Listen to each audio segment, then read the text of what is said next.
Alright, so in one of my recent videos I showed you some of the best teams for the deer boss, the wolf boss, as well as the bird boss, and more specifically for the wolf boss I showed you a team that's utilizing Freya, Red Thona, Red Megelda, as well as Traitor Meliodas. That is my most favorite team. It is the most consistent team because you can of course like cleanse debuffs and stances with Melee's ult. You're always like ult rushing, so you'll always have your ult. All of the units have like single target cards, so you're hitting super hard with melee. Now we're gonna utilize the same team but with a different melee. So we're gonna use Lar Lostvein Meliodas rather than Traitor Meliodas, and this team is actually quite a lot faster. It is about as fast as like the fastest team that is utilizing like Skadi and Gopher with his Holy Relic. Festival Gopher, that is. Freya duped out as well as Thonar. That team is super good, but so is this team, and I'm actually about to show you why. So basically, of course, Meliodas will be able to ult rush by using this card on silver or gold. He will always like rank up, so he will keep getting attack related stat increases.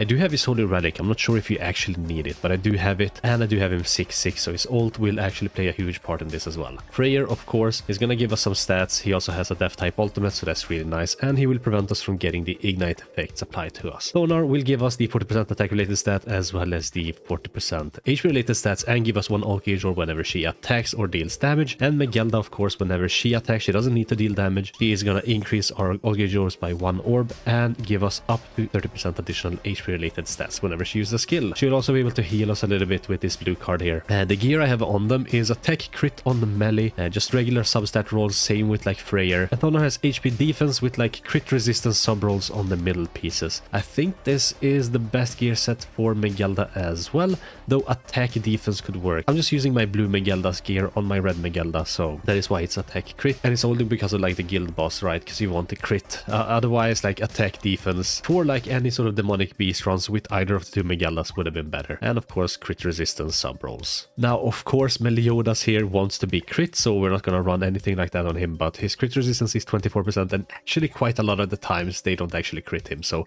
I'm not sure how this will go. We're just gonna see here, but I've actually recorded this a couple of times and I keep getting like sub 9-minute runs with this team, like somewhere between like 8 minutes 45 seconds to exactly 9 minutes. And sometimes if I get really unlucky, a couple of the runs are of course gonna take like 9.5 minutes to 10 minutes, but that all depends on like card RNG. But basically turn 1 you just want to attack with these cards here, and then you want to use this card. Now I just wanted to find like a really fast team that doesn't utilize like a very duped out Freya for like dealing quite a lot of damage. You don't need like Gopher's Holy Relic, and you don't need, well, Skadi's Holy Relic either. That team works out well like if you do have a duped out Freya, of course.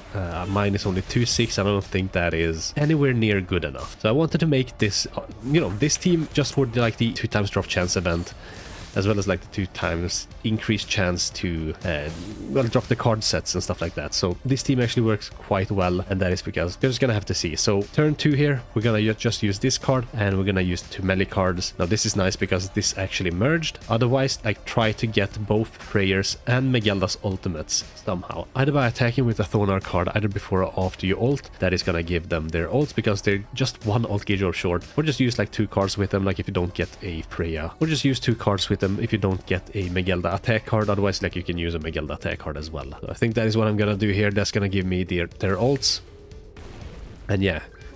So rather than like see how fast this actually goes, you're just gonna have to see how many turns this takes. So this is the second turn, and we are gonna clear floor 1 in 4 turns. So that is basically the baseline. Phase 1 of all the floors is gonna take 2 turns every time. And then this phase is gonna take 1 turn, and the final phase is gonna take like 2, maybe sometimes 3 turns. It like depends. But on floor 1, the final phase is gonna take 1 turn only. So what we're gonna do here is we're gonna use the Freyr and the Megelda ult, and then you just wanna attack with like 2 cards. It can be literally like any cards, and it doesn't matter. This is also gonna heal Freyr. This is gonna heal Megelda from the damage they took on turn 1. Thonar has already healed because she attacked with her ult, so that's really good there as well. Because of course getting Thonar's passive up is gonna give us the HP related stats, so she will heal back quite a bit. And here you just need to ult with melee. You should have like 1 of these buffs left, maybe 2 of these buffs. That increases his attack related stats by 10%, and then you just ult. You don't even need any cards. I do think with a 6/6 ult he is still gonna hit really hard, but with the Secret Technique ultimate I think he is gonna do like 3 million damage here.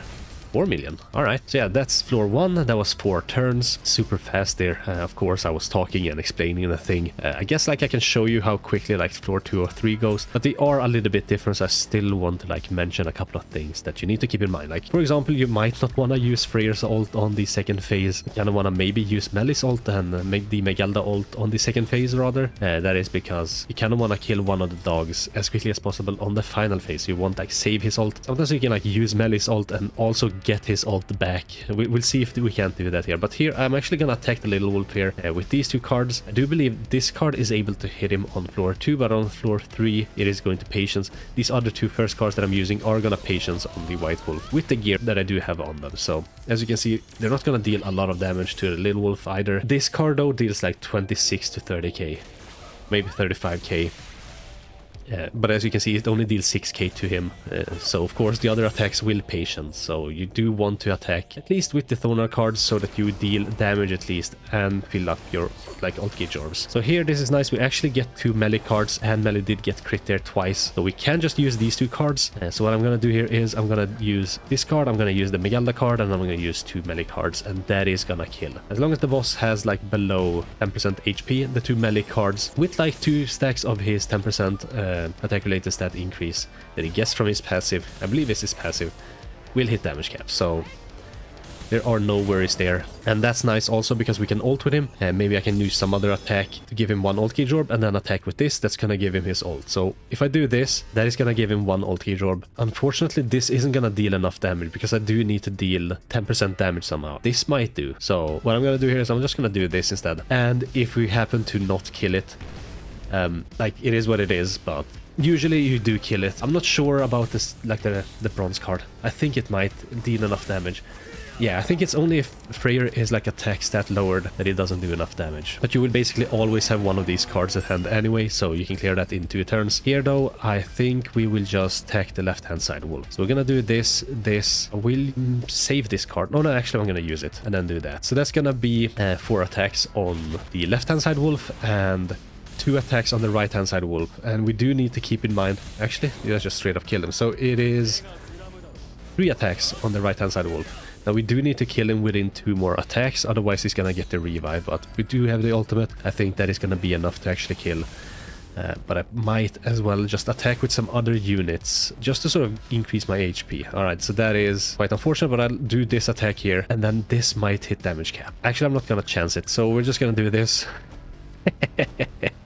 And this, you know, because he is gonna get the revive after like 2 attacks, because I did attack him 3 times.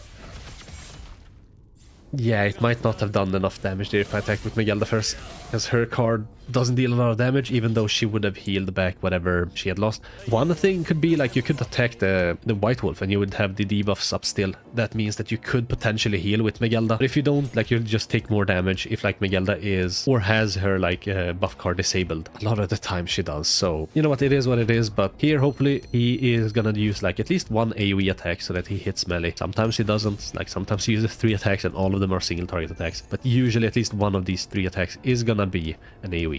Sometimes he just uses 2 attacks and maybe he doesn't even crit many. That's like the unfortunate thing here though. It is a little bit RNG dependent, but not a lot, so it's all good there. But as you can see, we're just using the same sort of attack pattern every single like first phase of every floor. So just use these attacks with Thonar and Megalda just to increase our ult gauge orbs, and then just use the Freyr cleave card just to do a little bit of chip damage to the white wolf. That's all you need to think about, and now just hope that he is gonna crit melee once, potentially even twice. But even if he crits him once, this will hit damage cap. This will almost hit damage cap. Here's that. Here he crit melee twice. That's very good. Hopefully it doesn't like go for, oh, actually going for melee. That's super nice. Melee, of course, does so much damage that he will basically heal back to full with just like 1 attack. So yeah, what I'll do here is I'm gonna get these units their ults. So we will do that attack and then just these 2 attacks as well. So it's the same as like floor 2. You can of course like attack with Freyr on the second phase with his ultimate if you want to. Like if you don't get any like really good cards, I suppose. And then perhaps on the second turn of the final phase, you get his ult back somehow, like by attacking with a bunch of like these attacks. I guess that would work. But here we're just gonna use melee ult. We're gonna use this, and we're gonna use one of these, and 1 more of these, and hopefully that is gonna deal enough damage. Unfortunately, I didn't get like any more melee cards, but I'm not sure. Like this cleave card could potentially hit damage cap. Nah, just barely. Alright, I mean, that's totally fine. Like, I can heal next turn anyway, so it shouldn't be an issue here. And it could potentially give me, like, well, my melee ult and stuff. This does, unfortunately, make this run a little bit slower. But hey, at least, like, I could potentially get, like, my melee ult again. Alright, so it's freezing me there. If I do this, that is gonna unfreeze me, give me one ult gauge orb. Then this is gonna give me another ult gauge orb. This is gonna give me his ult. And then we do that to just kill the boss. In case, like, this attack doesn't deal this amount of damage, which it won't, so that is good there. I think melee will still hit damage cap here with a gold card, even without like any like bonus attack related stats to himself. But do keep in mind, like, he could potentially attack without the 40% attack related stat increase from Thonar. Maybe he will still hit damage cap. I'm not sure if I did it there or not. So here, this turn, I'll actually leave this wolf alive, and we'll just attack with some of these other units to attack this wolf. Because that is gonna rank up my melee if I kill this wolf this turn. So we do this, this, and this, and one Megelda gold card. Why not? And if I get like a Megelda, what's it called? Buff card, I could heal potentially and just make the final like stages of the, you know, the end of the run a little bit easier as well. But again, like, you see the potential of this fight, right? Or this this team. Because melee is, like, if he gets crit, he is, of course, gonna deal so much damage. I did get my thing ranked up, but unfortunately, whenever he does that attack, he is gonna remove, like, a buff, so I only have one of these. We're just gonna have a look at how far along on this we are. So we need to attack twice before melee is actually gonna get the buff thingy. So if we just attack like this or this, then use these, this is gonna get, like, the 40% attack-related stats, so we will finish it off with melee. And hopefully, like, maybe I can get one of the cards. We're just gonna see here. That hit damage cap, right? Almost. Oh, no, not even. I thought it would honestly do a lot more. He unfroze himself, but that is unfortunate. Like, he keeps attacking melee with a single target attack, which just removes his buffs. Here though, look at these cards. That's absolutely nuts, but yeah. Unfortunately, like, this run wasn't the fastest run. I do have like some recordings that are super fast, and yeah, they are sub 9 minutes. Like, this team could easily do sub 9 minutes, but unfortunately, like, if you're unlucky like I was in this particular run, it took me a couple of extra turns each phase, then of course it's gonna take a little longer than 9 minutes, maybe like 9 minutes 30 seconds or 10 minutes. But honestly, like, within an hour you'll still be able to do like 6 total runs, right? So there's gonna be what, like 12 of these, super nice, like 6 chances of getting this every hour. That's perfect. I'm still missing this card, so I'm just gonna keep farming until I get it. I actually got this card twice already, so unfortunately there I have to keep going, even though I have like a bajillion of these by now, 71 of them, and like no whole race craft. But anyway, I hope you liked this video. Let me know what you think about this team. Will you be trying it out? Like, I know not everyone does have Red Megelda, and I would actually suggest you to actually get her whenever she reruns on a banner. But yeah, with that, I think that's it for me. Thanks for watching. Hope you have a most wonderful rest of your day, and I guess I'll catch you in the next one. Bye.